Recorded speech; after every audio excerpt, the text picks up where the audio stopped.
1997 में जब पीवीआर आया तो उसने मूवी देखने के पूरे एक्सपीरियंस को बदल के रख दिया। ये देश का पहला ऐसा मल्टीप्लेक्स था जहां एक ही छत के नीचे कई मूवीज एक साथ चलाई जा सकती थी। पीवीआर की स्क्रीन प्रीमियम थी जो बॉलीवुड वाली मूवीज को भी हॉलीवुड वाला फील देती थी। Better sound quality, HD screen और महंगे प्रोजेक्टर की वजह से पीवीआर ने सिंगल स्क्रीन मार्केट को लगभग आउट कर दिया था। इसके हॉल उतने बड़े तो नहीं थे, लेकिन एक कोजी एनवायरनमेंट जरूर देते थे जो लोगों को अपनी तरफ अट्रैक्ट करता था। कुछ ही सालों में पीवीआर ने इंडिया के साथ साथ श्रीलंका में भी अपनी पकड़ बना ली थी। आज आपको इंडिया के हर छोटे से बड़े शहर में पीवीआर देखने को मिल जाएगा और इसके प्रीमियम कंफर्ट का फील लेने के लिए लाखों लोग अपने बजट को पुश करके यहाँ जाने को तैयार रहते हैं। लेकिन जिस पीवीआर ने लोगों को मूवी देखना सिखाया, आज वही पीवीआर लॉस में है और हो सकता है कि आने वाले समय में पीवीआर बंद करना पड़ जाए। और इसके पीछे एक बड़ा रीजन है हमारा प्यारा बॉलीवुड। कैसे बॉलीवुड और पीवीआर की खुद की स्ट्रैटेजीज ने आज इसे इतने बुरे हाल में पहुंचा दिया है, आइए बताते हैं। 1990s का दौर था, दुनिया नई सदी में कदम रखने वाली थी और मनमोहन सिंह तब तक इंडिया में लिबरलाइजेशन लेके आ चुके थे, जिसके बाद से फॉरेन कंपनीज ने इंडिया की तरफ अपना रुख करना शुरू कर दिया। इसी टाइम पर विजनरी इंडियन अमेरिका में अपना हनीमून मनाने गया था और वहां जाके उन्होंने पहली बार मल्टीप्लेक्स को देखा और वो इन्हें देख के शॉक्ड थे, क्योंकि इंडिया में सिनेमा का इस तरह का कोई कॉन्सेप्ट ही नहीं था। इस इंडियन का नाम था अजय बिजली। अजय के पिता का ट्रांसपोर्ट का बिजनेस था और उन्हें भी अपनी पढ़ाई खत्म करने के बाद यही बिजनेस संभालना था, लेकिन उन्हें ट्रांसपोर्ट के बिजनेस में कोई खास इंटरेस्ट नहीं था। इत्तेफाक से इनके पिता ने ट्रांसपोर्ट के साथ साथ सिनेमा हॉल में भी अपने पैसे लगा रखे थे।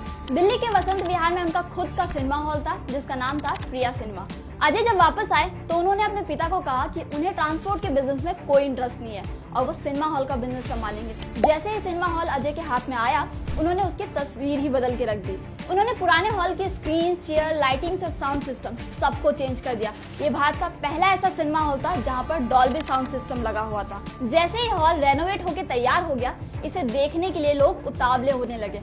अजय बिजली के इस नए एक्सपेरिमेंट से लोग बहुत खुश थे, क्योंकि इससे पहले भारत में ऐसा कोई सिनेमा हॉल था ही नहीं जो इतना प्रीमियम हो। सिर्फ दिल्ली ही नहीं, दूर दूर से लोग इस सिनेमा की तारीफ सुन के यहाँ मूवी देखने आने लगे। लोगों के लिए ये एक्सपेरिमेंट इसलिए भी बहुत खास था क्योंकि इससे पहले सिनेमा हॉल्स की हालत हद से ज्यादा खराब थी। भले ही इंडिया में सिनेमा की शुरुआत 1907 में हो गई थी, लेकिन ब्रिटिशर्स का राज होने की वजह से इंडियन को उतनी आजादी नहीं थी जितनी आजादी उन्हें इंडिपेंडेंस के बाद मिली।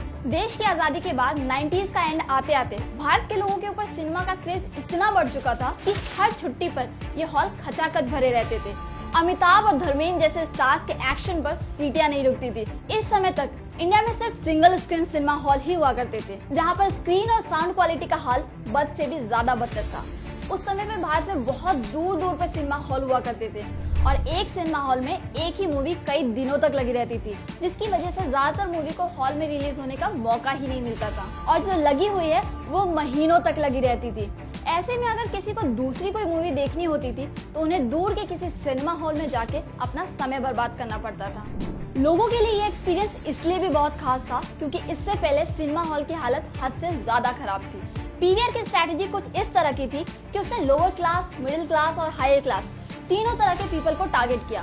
उसने 3 कैटेगरी बनाई, सिल्वर, गोल्ड और प्लैटिनम। इन तीनों में सिल्वर कैटेगरी हॉल में सबसे आगे होती थी, जिसके दाम बहुत कम थे, जिसे लोअर क्लास लोग भी आसानी से अफोर्ड कर सकते थे। इसके बाद आती है गोल्ड कैटेगरी, जिसके दाम सिल्वर से भी ज्यादा होते थे, और सबसे लास्ट में आता है प्लैटिनम, जो सबसे ज्यादा एक्सपेंसिव होता था। इंसान अपने बजट के अकॉर्डिंग तीनों में से किसी भी कैटेगरी में टिकट ले सकता था। पीवीआर की सबसे खास बात ये थी कि उसने कस्टमर एक्सपीरियंस काफी जबरदस्त दिया था, जिसकी वजह से लोगों की जुबान पे वो रट चुका था।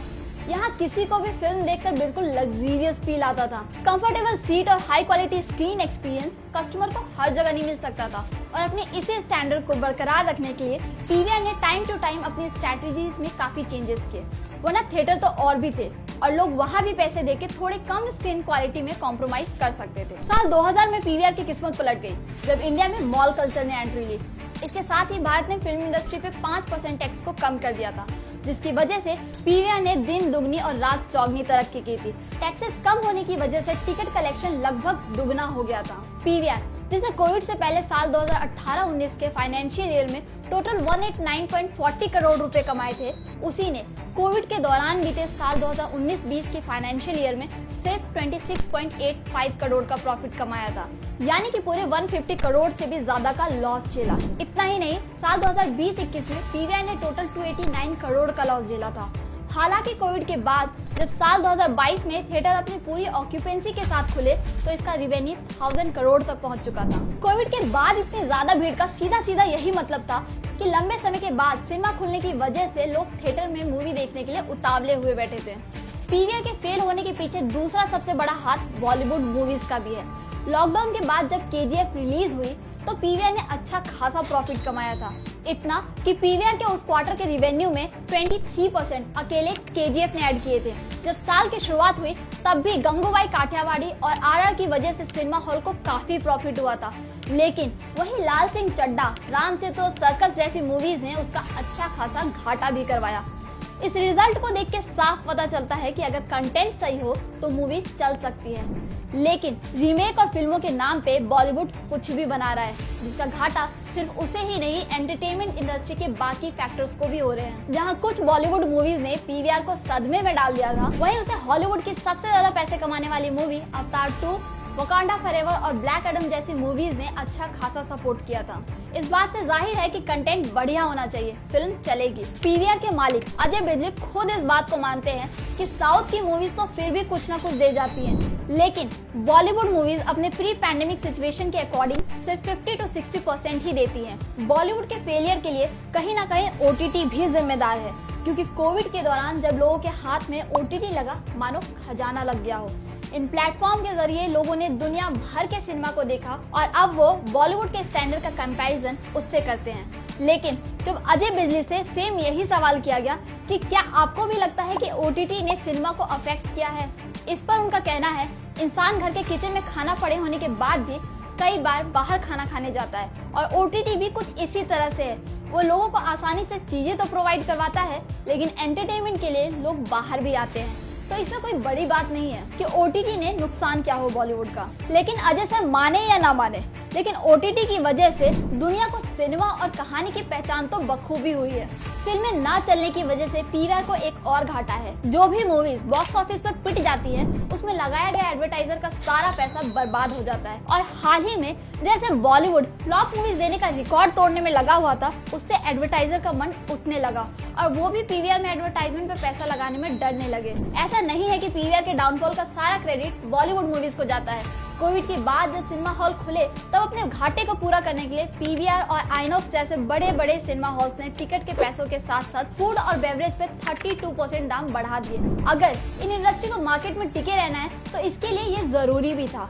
अगर आप सिर्फ पीवीआर के रिवेन्यू को देखेंगे तो पाएंगे कि पीवीआर के टोटल रिवेन्यू में से सिर्फ 50% से ज्यादा हिस्सा ही टिकट सेलिंग का है। इसके अलावा बाकी के हिस्से में से 30 to 35% हिस्सा इनका फूड और बेवरेज से आता है। अब आप खुद इस बात का अंदाजा लगा सकते हैं कि अगर आप अपने फ्रेंड्स या फैमिली के साथ पीवीआर जाने का प्लान बनाते हैं तो कम से कम आपका 3 से 4 हजार का खर्चा आराम से हो जाना है, और ये किसी भी मिडिल क्लास आदमी के लिए बहुत ज्यादा है। अब जब लोग जा ही नहीं रहे तो इंडस्ट्री कमाएगी कैसे? इन्हीं सब रीजंस की वजह से फिलहाल पीवीआर की ऑक्यूपेंसी पिछले 10 सालों में सबसे कम रही है। साल 2022 के सितंबर क्वार्टर में पीवीआर की ऑक्यूपेंसी सिर्फ 24% थी, जबकि इससे पहले वाले क्वार्टर में इसकी ऑक्यूपेंसी करीब 34% की थी।